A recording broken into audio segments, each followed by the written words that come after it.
खेसारी लाल यादव जी के बारे में सुनना चाहती हैं। सड़क छाप गवैये हैं ये। कौन है ये? नेहा सिंह राठौर को नहीं जानते?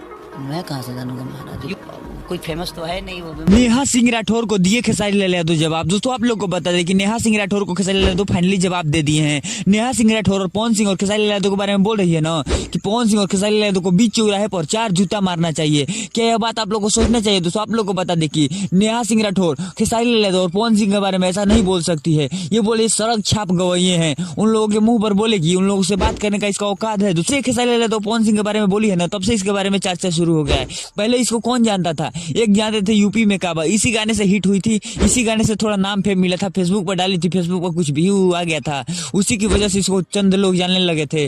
और उसी पर बोल रही है ना कि खेसारी लाल यादव और पवन सिंह सड़क छाप गवैये हैं। ये कहाँ तक लगता है? लोग सोचिए ना यार, इसमें क्या है? उन लोगों से अच्छा गाती है कि उन लोगों से अच्छा इसका गाना बजता है? क्या उन लोगों से ज्यादा इसका फैन फॉलोइंग है? और वो अच्छे नहीं होते, अगर वो सड़क छाप गवैये होते तो उनके इतने फैन होते। दोस्तों आप लोग को बता देखिए, नेहा सिंह राठौर है ना, जो व्यूज के लिए मुझे कुछ लोग जाने, हम कंट्रोवर्सी में आ जाए, उससे मेरा नाम फेम बन जाए। दोस्तों आप लोग को बता इसीलिए नेहा सिंह राठौर खेसारी लाल यादव और पवन सिंह के बारे में उल्टा शब्द बोल रही है। सारी जानकारी हम आप लोग को देते रहेंगे। हमारे चैनल पर है तो चैनल को सब्सक्राइब कर लीजिए। मिलते हैं दोस्तों किसी नए वीडियो में किसी नए टॉपिक के साथ, तब तक के लिए बाय।